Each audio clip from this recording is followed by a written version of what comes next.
Hi, ako nga pala si Neil de la Peña, from Laguna ako. I'm 23 years old. Nag-start ako sa UNO, August 2010. Ako yung typical na estudyante lang kasi sabi nga nila dalawa lang daw yung klase ng estudyante, yung nag-aaral tsaka yung pumapasok. Ako yung tipo na pumapasok lang. Ang trip ko dati, puro computer games, ganun lang. Tapos organization, tapos gimmick, ganun lang. Tapos tamang pasok lang. So ganun lang, paikot-ikot lang. Yung nag-introduce sa akin sa UNO, Brad ko sa UP. May organization kasi kami doon, yung Chemical Engineering Students. Tapos, na-invite niya ako dito, fundraising. So, nung una, negative rin ako sa ganung industry kasi akala ko dati scam. Pero nung eventually, naintindihan ko siya kung paano gawin, may difference pala siya doon sa sinasabi nila na pyramiding scam and doon sa legit na network marketing. So yung unang drive ko talaga para mag-start doon is for the organization lang. And eventually nakita ko maganda siya and madali lang.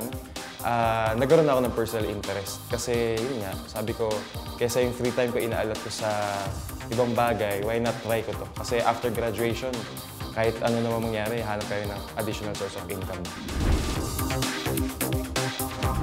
Nag-start ako, yung parents ko negative. Kasi sa business, para makastart ka, kailangan syempre ng investment. Na-overcome ko yung mga ganun na struggles kasi dahil sa tulong rin ng mga mentors ko. Kasi nga, ang course ko sa UP, Chemical Engineering. Sobrang walang alam ako sa beauty products and sa ganitong business. Ayun, siguro kung wala yung UNO, ngayon siguro estudyante pa rin ako. Kung wala yung UNO, siguro wala, hindi ako magkakakotse, walang mangyari sa akin, ganun lang. Apply sa trabaho, paikot-ikot lang. Fixed yung income. So, ayun, ang tagal mag-grow. Nagsimula ako, na-hit ko yung Fast and the Furious, yung 40,000 in 4 months yun, na-hit ko siya in 3 months time. Tapos sa negosyo, na-hit ko na yung first car ko nga, yung Chevrolet Cruze. Tapos yung income na na-experience ko, yung 6 digits na. Pinakamataas ko so far, 224,000. So, syempre, blessing lang din kasi ngayon nga, nag-start ako, nag-decide na ako before. So, yung UNO, ginawa niya sa akin, unang nag-develop sa akin yung personality kasi talagang sobrang mahiyain ako. Naging independent na rin. Hindi ako masyadong stressed compared dun sa mga nakita ko mga batchmates ko, trabaho sila. Ang free time nila, Saturday, Sunday na lang. Minsan, Sunday lang. This year, ayun, kasi syempre kumikita na rin, hindi ko natataguan yung mga inaanak ko. Makakapagbigay na ako sa kanila ngayon ng, alam mo yun, walang guilt feeling kasi magaan na. Tapos syempre, makapag-share ka na rin, pwedeng ikaw na sumagot ng pang-Christmas. So, ayun, mas masaya syempre.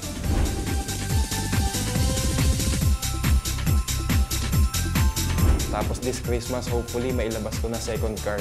Pino-workout ko ngayon. So, pinag-isipan ko na lang kung Trailblazer, Montero, or Dodge Nitro. So hopefully malabas ko na rin before Christmas. So yung UNO, una-una sa board of directors, sobrang titindi, sobrang lulupit kasi ang gaganda na ginagawa nila sa company. So from sa marketing plan, nakita ko sobrang stable niya. Mag-una ka o hindi, may ma-experience ka na challenges. Importante lang kung passionate ka sa ginagawa mo, kahit anong challenges, baliwala lang siya. And importante, tuloy-tuloy ka lang, pakinggan mo lang tinuturo sa'yo ng mga mentors natin.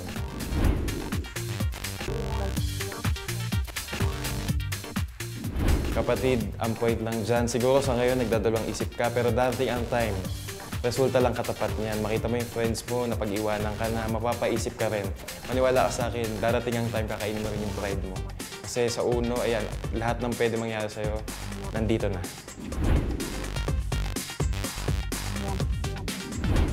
Sa tingin ko, number 1 ng UNO kasi bakit?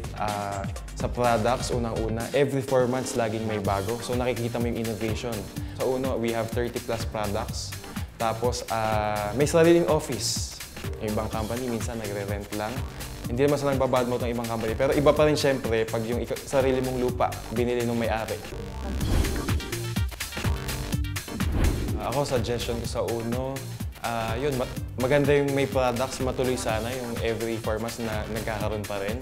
Okay sa akin yung ginagawa nila, may mga program sila, let's say may mga victims ng mga calamities.